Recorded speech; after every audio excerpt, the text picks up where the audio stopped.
Hi everyone, अस्सलाम वालेकुम। तो कैसे हैं आप लोग? तो मैं उम्मीद करता हूं कि आप सब बखैर आफियत से होंगे और जहां भी होंगे रब के हिफ्ज़ व अमान ही में होंगे। और रब से दुआ है कि आप सब जहां भी हों रब ताला के हिफ्ज़ व अमान में रहें और वहीं से अपनी पढ़ाई में, अपने एजुकेशन में ज़ोर शोर से तैयारी करें। और जिस चीज़ का एग्ज़ाम दे रहे हैं आप ज़रूर उसमें क्वालिफ़ाई अच्छे से करें और अच्छे नंबरात से फायज़ हों और अच्छे नंबरात से आप आला से आला तालीम हासिल करें और अच्छे मार्क्स लाएं। तो चलिए दोस्तों, चलते हैं अपने आगे के सवाल की तरफ, जो पिछले चैप्टर में यानी कि चैप्टर नंबर 9 में हुआ था। जो सवालात हुए थे उनसे आगे यानी कि चैप्टर नंबर 9 में हम 130 सवालात हल कर चुके थे। तो चलिए दोस्तों, अब हम 131 से हम शुरू करेंगे। तो चलिए दोस्तों, देखते हैं हम कि क्लास 10th में उर्दू से रिलेटेड किस तरह के सवालात आते हैं और ये सब सवालात पूछे जा चुके हैं। ठीक है दोस्तों, ये सवालात प्रीवियस क्वेश्चन है दोस्तों, प्रीवियस। ठीक है, ये सवालात पूछे जा चुके हैं। तो चलिए दोस्तों, देखते हैं किस तरह के सवालात पूछे जाते हैं और उन्हें किस तरह से हल करेंगे। तो चलिए दोस्तों, सवाल नंबर 131 में पूछा जा रहा है, मुनाज़िर कुदरत किसकी नज़्म है? मुनाज़िर कुदरत जो है ये किसकी नज़्म है? ऑप्शन ए जगन्नाथ की, ऑप्शन बी निदा फाजली की, ऑप्शन सी चकबस्त की, ऑप्शन डी वज़ीर आगा की। तो साथियों, सवाल नंबर 131 का हमारा बिल्कुल सही जवाब जो होगा कि मुनाज़िर कुदरत जो है, मुनाज़िर कुदरत ये किसकी नज़्म है? तो ये मुनाज़िर कुदरत जो है दोस्तों, ये चकबस्त की है। ठीक है, चकबस्त की है। तो हमारा ऑप्शन सी बिल्कुल सही जवाब हो जाएगा सवाल नंबर 131 का। चलिए सवाल नंबर 132 को देखते हैं। सवाल नंबर 132, इसमें पूछा जा रहा है, सर सैयद ने कौन सा रिसाला जारी किया? सर सैयद ने कौन सा रिसाला जारी किया? Option A तहज़ीबुल Akhlaq, option B अदीबुल Akhlaq, option C तहक़ीक़ुल Akhlaq, option D scientific society. तो साथियों, सवाल नंबर 132 का हमारा बिल्कुल सही जवाब जो होने वाला है कि सर सैयद ने कौन सा रिसाला जारी किया। तो साथियों, ये तहज़ीबुल अखलाक जो है यही जारी किए थे। ठीक है, ये जो रिसाला है यही रिसाला जारी किए थे कौन? सर सैयद ने।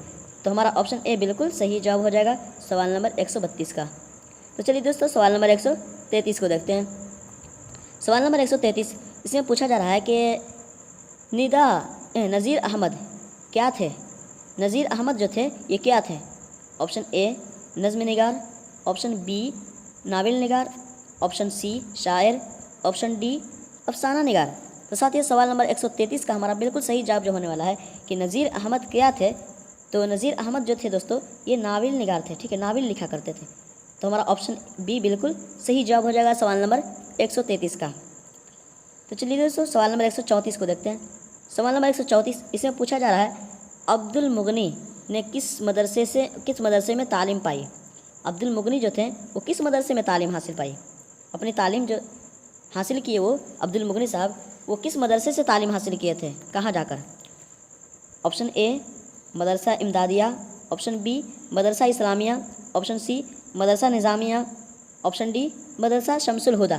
तो साथियों, सवाल नंबर 134 का जिन हजरात को ये सवाल का जवाब आ रहा हो ज़रूर आप कमेंट में बताएं कि अब्दुल मुगनी ने इस मदरसे में तालीम हासिल की। तो चलिए दोस्तों, देखते हैं 134 का हम जवाब ढूंढते हैं कि 134 में जो पूछा गया कि अब्दुल मुगनी ने किस मदरसे में तालीम पाई।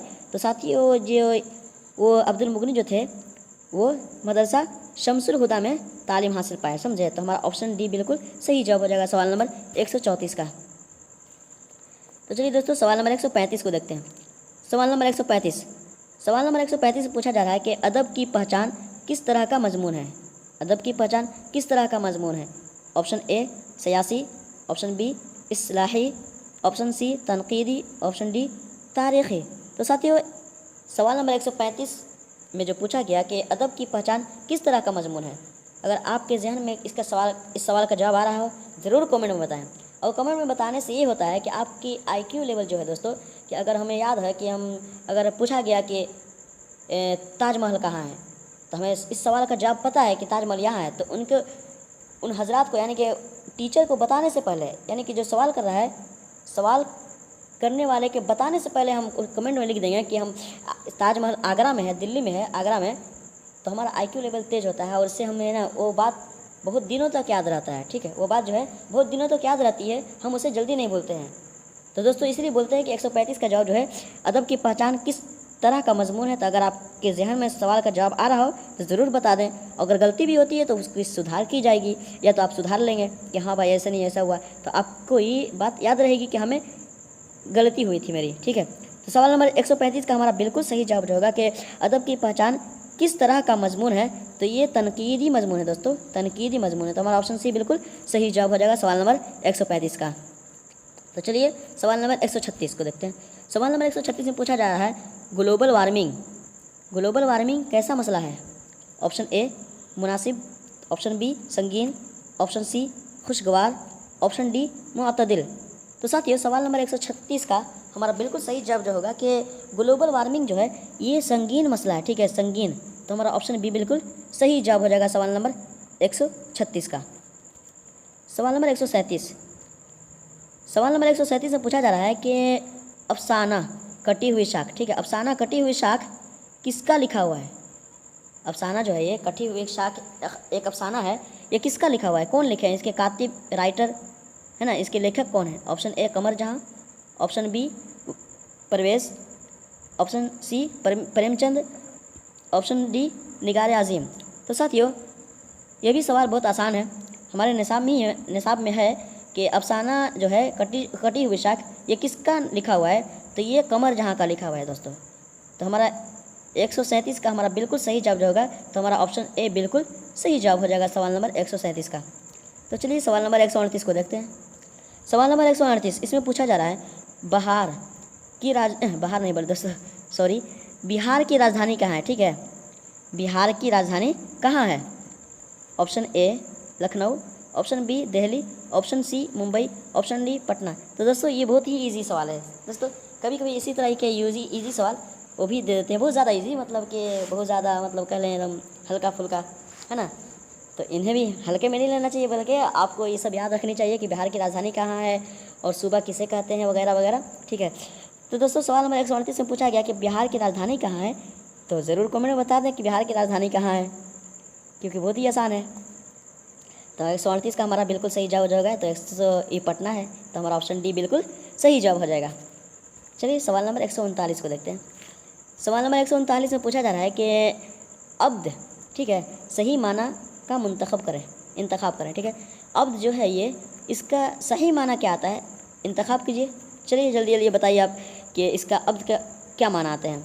ऑप्शन ए इबादत करने वाला आता है, ऑप्शन बी क्या हमेशा आता है, ऑप्शन सी क्या नेकी करने वाला, नेकी का आता है माना, ऑप्शन डी बंदा। तो दोस्तों सवाल नंबर 139 का हमारा बिल्कुल सही जवाब जो होगा कि अब्द जो है, अब्द का सही माना जो आता है, तो अब्द का माना जो आता है दोस्तों कि इबादत करने वाला तो हो ही नहीं सकता, क्योंकि इबादत करने वाला कब आएगा, समझे कि आबिद हम अगर लिखते ना, आबिद अगर हम बोलते हैं तो हमारा इबादत करने वाला आता, ठीक है। और नेकी तो हो ही नहीं सकता, हमेशा भी नहीं हो सकता दोस्तों, कि हमेशा के लिए अलिफ से आता है अबद, ठीक है, हमेशा जो होता है अलिफ से अबद आता है, तो हमेशा होगा। लेकिन बंदा जो है ये ऐन से आता है अब्द, तो ये हमारा ऑप्शन डी बिल्कुल सही जवाब हो जाएगा सवाल नंबर 139 का। चलिए सवाल नंबर 140 को देखते हैं। सवाल नंबर 140 में पूछा गया कि फ़ेल की जमा, ठीक है, फ़ेल की जमा क्या होगा, मुंतखब करें, यानी कि चुने पहचानें कि फ़ेल की जमा क्या होगा। ऑप्शन ए फ़ेलें, ऑप्शन बी अफ़आल, ऑप्शन सी फ़ेलों, ऑप्शन डी फ़आल, ठीक है। तो साथियों सवाल नंबर 140 का हमारा बिल्कुल सही जवाब होगा कि फ़ेल की जमा क्या होगा, मुंतखब करें। तो साथियों फ़ेल की जमा जो होगी तो वो अफ़आल होगा, ठीक है, फ़ेल की जमा अफ़आल। तो हमारा ऑप्शन बी बिल्कुल सही जवाब हो जाएगा सवाल नंबर 140 का। तो चलिए सवाल नंबर 141 को देखते हैं। सवाल नंबर 141 इसमें पूछा जा रहा है कि कार्बन डाइऑक्साइड में कितना इजाफा हुआ, कार्बन डाइऑक्साइड जो था उसमें कितना इजाफा हुआ। तो साथियों हमारा सवाल नंबर 141 का हमारा बिल्कुल सही जवाब होने वाला कि क्या ऑप्शन ए 45% हुआ, या ऑप्शन बी 47% इजाफा हुआ, ऑप्शन सी क्या 31% इजाफा हुआ, ऑप्शन डी क्या 35% इजाफा हुआ। तो साथियों सवाल नंबर 141 में जो पूछा गया कि कार्बन डाइऑक्साइड जो है कार्बन डाइऑक्साइड जो है वो कितना इजाफा हुआ, तो हमारा 31% हुआ। ठीक है, तो हमारा ऑप्शन सी बिल्कुल सही जवाब हो जाएगा सवाल नंबर 141 का। तो चलिए सवाल नंबर 142 को देखते हैं। सवाल नंबर 142 इसमें पूछा जा रहा है कि बाल विज्ञान कॉन्फ्रेंस 2008 में भारत के किस शहर में मुनाकिद हुआ। बाल विज्ञान कॉन्फ्रेंस भारत के किस शहर में मुनाकिद हुआ, यानी कि किस शहर में ये कायम किया गया। ठीक है, तो साथियों सवाल नंबर 42 में जो पूछा गया कि बाल विज्ञान कॉन्फ्रेंस 2008 में भारत के किस शहर में मुनाकिद किया, ऑप्शन ए कानपुर में मुनाकिद किया, या बी बनारस में, या ऑप्शन सी दीमापुर में, या ऑप्शन डी पटना में। तो साथियों सवाल नंबर 142 का हमारा बिल्कुल सही जवाब जो होने वाला है कि बाल विज्ञान कॉन्फ्रेंस जो हुआ था 2008 में भारत के किस शहर में हुआ था, तो ये दीमापुर में हुआ था दोस्तों। ठीक है, दीमापुर में। तो हमारा ऑप्शन सी बिल्कुल सही जवाब हो जाएगा। तो साथियों जो लोग इस चैनल पर रज़ा एजुकेशनल क्लासेस पर नए हैं, उनसे छोटी सी रिक्वेस्ट करूंगा कि अगर आप सब लोग किसी भी एग्ज़ाम की तैयारी कर रहे हो और उर्दू से रिलेटेड आपको समझ में नहीं आ रहा हो कि उसमें किस तरह के क्वेश्चन पूछे जाते हैं और कैसे हम तैयारी करें, तो आप हमारे इस यूट्यूब चैनल पर यानी कि इस पर आप कमेंट में बताएं, कमेंट में लिख दें कि हमें इस चीज़ की तैयारी करनी है और हमें पढ़ाई जाए, तो ज़रूर उस क्लास की हम वीडियो छोड़ेंगे जिससे आप ऑनलाइन पढ़ सकते हैं, जिससे आप यूट्यूब से देखकर इसी चैनल पर आप पढ़ सकते हैं। बेसिक से लेकर शुरू से आप पढ़ सकते हैं, बआसानी पढ़ सकते हैं। और छोटी सी रिक्वेस्ट करूंगा कि जो लोग इस चैनल पर रज़ा एजुकेशनल क्लासेस पर नए हैं, उनसे छोटी सी रिक्वेस्ट है कि ज़रूर आप सब्सक्राइब कर लें, बेल आइकन दबा लें ताकि नोटिफिकेशन पहुंचता रहे, और ज़्यादा से ज़्यादा हो सके तो शेयर कर दें दूसरे लोगों तक, जिन हजरात को ये वीडियो फ़ायदा दे सकती है। ठीक है, तो चलिए दोस्तों सवाल नंबर 143 को देखते हैं। सवाल नंबर 143 में पूछा जा रहा है कि नात में किसकी तारीफ़ की जाती है। ठीक है, नात में किसकी तारीफ़ की जाती है, ऑप्शन ए नबी की, ऑप्शन बी वली की, ऑप्शन सी खुदा की, ऑप्शन डी सहाबा की। तो साथियों सवाल नंबर 143 का हमारा बिल्कुल सही जवाब हो जाएगा कि मैं उम्मीद करता हूं कि आप सबके जहन में इसका जवाब ज़रूर आता होगा कि नात में किसकी तारीफ़ की जाती है। तो दोस्तों जाहिर सी बात है, नात में सिर्फ नबी की तारीफ़ की जाती है दोस्तों। ठीक है, हमद में सिर्फ हमद जो होता है हम जो होता है वो खुदा की तारीफ़ की जाती है। ठीक है, और नात में नबी की तारीफ़ की जाती है। तो हमारा ऑप्शन ए बिल्कुल सही जवाब हो जाएगा सवाल नंबर 143 का। तो चलिए सवाल नंबर 144 को देखते हैं। सवाल नंबर 144 इसमें पूछा जा रहा है कि दर्ज झेल में मुज़क्कर का इंतखाब करें। ठीक है, दर्ज झेल में मुज़क्कर का इंतखाब करें, यानी कि मुज़क्कर चुनें। कौन सा लफ्ज़ मुज़क्कर है, ऑप्शन ए महफिल, ऑप्शन बी नसीब, ऑप्शन सी शोहरत, ऑप्शन डी इज़्ज़त। तो साथियों सवाल नंबर 144 मैं उम्मीद करता हूं कि आप सबको यानी कि कुछ लोगों को जिनके IQ लेवल तेज़ है उन्हें तो ज़रूर आता होगा कि दर्ज झेल में मुज़क्कर कौन है लफ्ज़ है। ठीक है, तो देखते हैं कौन लफ्ज़ है। ऑप्शन ए महफिल जो है तो महफिल नहीं है। ठीक है, ऑप्शन सी शोहरत, ये भी नहीं है, शोहरत मुअन्नस लफ्ज़ है, इज़्ज़त भी मुअन्नस लफ्ज़ है। ये नसीब जो है दोस्तों, ये नसीब जो है ये मुज़क्कर लफ्ज़ है। तो हमारा ऑप्शन बी बिल्कुल सही जवाब हो जाएगा सवाल नंबर 143 का। तो चलिए दोस्तों सवाल नंबर आखिरी को देखते हैं, सवाल नंबर यानी कि 145 को। सवाल नंबर 145 में पूछा जा रहा है कि शेर शाह सूरी का मकबरा कहाँ है। ठीक है, ये शेर शाह सूरी रहमतुल्लाह जो है उनका मकबरा कहाँ स्थित है और कहाँ वाक़ है, उनका मदफन कहाँ है। ठीक है, ऑप्शन ए पटना में, ऑप्शन बी सहसाराम में, option C Bihar Sharif, option D Panipat.